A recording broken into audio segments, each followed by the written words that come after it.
¿Qué es una derivada? Una derivada es el resultado de un límite y representa la pendiente de la recta a la tangente, a la cual la gráfica de la función en un punto. ¿Qué son los puntos críticos? Los puntos críticos son aquellos puntos en donde se representa un máximo relativo o un mínimo relativo, o también el relativo se puede llamar local. Si una recta horizontal es tangente a la curva de una función en un punto, entonces la primera derivada en este punto es igual a 0. Muy bien, aquí tenemos una función polinomial y vamos, para poder hallar los puntos críticos en esta función, lo que primero hay que proceder es derivar esta función. Y como sabemos que hay una propiedad en matemáticas en donde nos dice que para poder derivar se le resta una unidad al exponente, quedándonos el resultado de la siguiente manera. Si procedemos a derivar la siguiente función, tenemos que multiplicamos el exponente por el número 3, que nos quedaría 4 por 3, nos da 12x, y como en la propiedad nos dice que hay que restarle una unidad al exponente, nos queda 3. Luego continuamos con esta.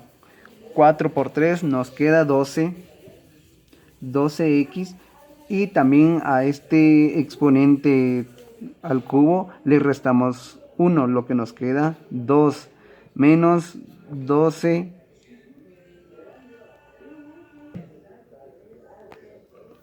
Ahora continuamos con esta siguiente. Tenemos 12 por 2 que nos da 24x, y como este le restamos a 1 nos queda x a la 1, pero como sabemos que x elevado a la 1 se sobreentiende que lleva una unidad, por lo que no se escribe, y la constante que nos queda igual a 0. Entonces ya tenemos nuestra primera derivada, y para poder continuar con los puntos críticos, continuamos con la siguiente. Como ya obtuvimos la derivada de nuestra función, ahora lo que nos corresponde ahorita es buscar los puntos críticos. Los puntos críticos ahora corresponde hallarla de la siguiente manera. Vemos aquí que tenemos seguimos teniendo una función polinomial, pero para poder encontrar el punto crítico procedemos a lo siguiente.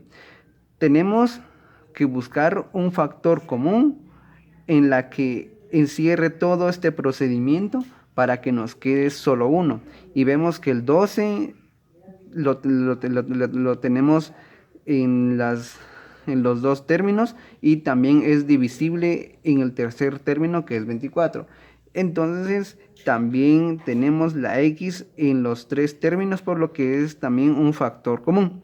Ahora bien, ¿qué hacemos? Lo siguiente: como el 12 y la x son como factor común en esta función, hacemos lo siguiente: copiamos 12 y también x por ser el factor común, y hacemos lo siguiente. Muy bien, habiendo ya tenido nuestro factor común, procedemos a lo siguiente. En potencias manejamos una propiedad en la que una constante o una variable multiplica a otro que está dentro de sí mismo, se suman los exponentes.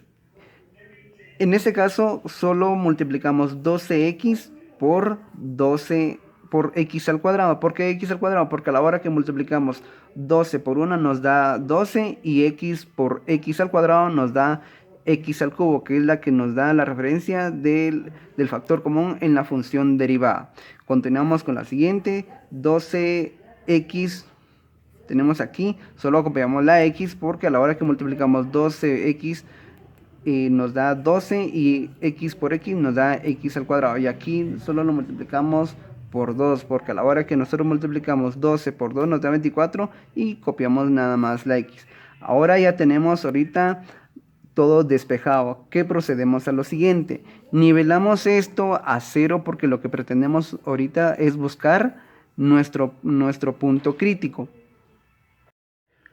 Como ya encontramos el factor común en la función derivada, lo que procedemos ahorita es buscar el resultado, para que obteniendo el resultado podemos obtener nosotros los puntos críticos. Pero vemos que aquí tenemos una, un procedimiento algebraico donde nosotros podemos utilizar la fórmula cuadrática. ¿Y cuál es la fórmula cuadrática? La fórmula cuadrática es esta, la que ustedes pueden observar aquí. Si usamos esta fórmula cuadrática, hallamos un valor neto en la que es positivo y también negativo. Entonces, ¿qué hacemos? Lo siguiente.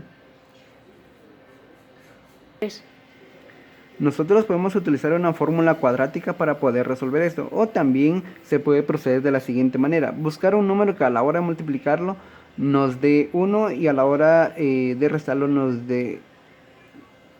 Perdón, que al multiplicarlo nos dé 2 y al restarlo nos dé 1. ¿Y cuáles son esos dos números? Esos dos números son los siguientes. 2 y también tenemos al menos 1. Si nosotros restamos, nos va a dar 1 y a la hora que multipliquemos nos va a dar 2. Entonces aquí nosotros ya hallamos un número específico con su variable para obtener los puntos críticos. Como ahorita ya obtuvimos los términos semejantes anteriormente, el factor común de la función polinomial, entonces ahorita procedemos a hallar los puntos críticos. ¿Por qué a la hora de hacer esto lo convertimos nosotros a 0? Tenemos el siguiente procedimiento. Para poder hallar los puntos críticos tenemos que proceder a hacer lo siguiente. Como 2 se está multiplicando y x vale 0, entonces 12 dividido en 0 nos queda igual a 0. Y también aquí tenemos que x vale 0 y tenemos la transposición de término de 2 positivo. A la hora que le cambiamos el lugar pasa a ser negativo. Y lo mismo sucede con el tercer término. Tenemos x menos 1, a la hora que hacemos transposición de términos es un positivo. Continuando con lo anterior, ahora nosotros podemos cambiar el valor de la x en la función original. Si elevamos este número a 0, sustituimos el valor por los ceros que nos dio, nos damos cuenta que aquí todo número procedente a 0 nos va a dar 0. Sabemos bien que aquí todo número multiplicado por 0 nos va a dar 0. Entonces aquí nos da 0. Y aquí también todo número multiplicado por 0 nos va a dar 0. Y aquí nos va a dar también 0. Y aquí nos queda la constante, que es 7.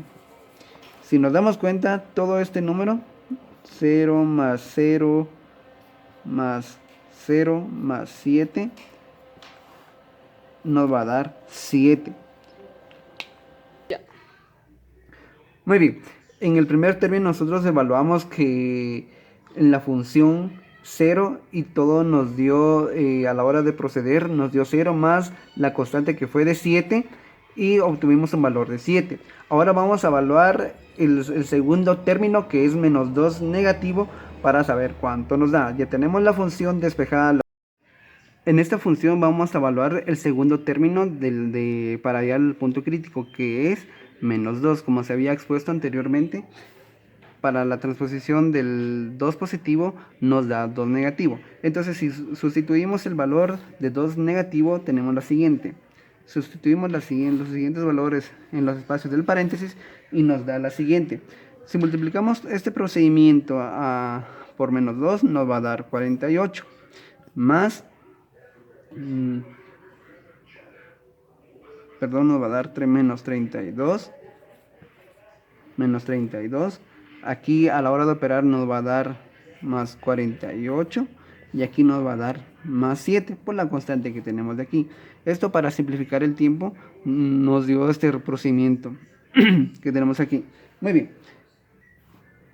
Si hacemos la operación, tenemos el 48 negativo y el 48 positivo, lo reducimos y tenemos menos 32 más 7 y nos va a dar menos 25. ¿Por qué menos 25? Por el valor del número mayor, que es menos 2. Continuamos con la siguiente, que nos dio el resultado con 1 positivo. Si sustituimos la función por el 1, nos va a dar lo siguiente. Colocamos el número en los espacios del paréntesis, que es que corresponde a la variable de la función original. Tenemos lo siguiente: todo número multiplicado por 1 nos va a dar siempre el mismo número. En este caso, si multiplicamos 1 elevado a la cuarta por 3, nos va a dar 3, más 1 elevado al cubo nos va a dar 1, multiplicado por 4 nos va a dar 4, menos todo número elevado al cuadrado multiplicado por 1 nos va a dar 1, por 2, por menos 12 nos va a dar menos 12, más 7 que corresponde aquí. Muy bien, ahora procedemos a hacer lo siguiente. Al proceder todo este procedimiento aquí nos va a dar menos 2. Como vemos aquí, el haber evaluado la función original por el procedimiento para hallar los puntos críticos, nos dio el siguiente resultado. Tenemos el primero que nos dio en x0 y en y7. Tenemos el tercer término que nos dio para poder hallar el punto crítico en el valor de x, nos dio menos 2 en x más, perdón, aquí es menos 25. Entonces tenemos que en x es menos 2, en y es menos 25 y tenemos el siguiente 1 en x y 2 en y. Entonces de esta manera nosotros podemos hallar los puntos críticos derivando la función original y evaluando los valores obtenidos anteriormente para conseguir este valor.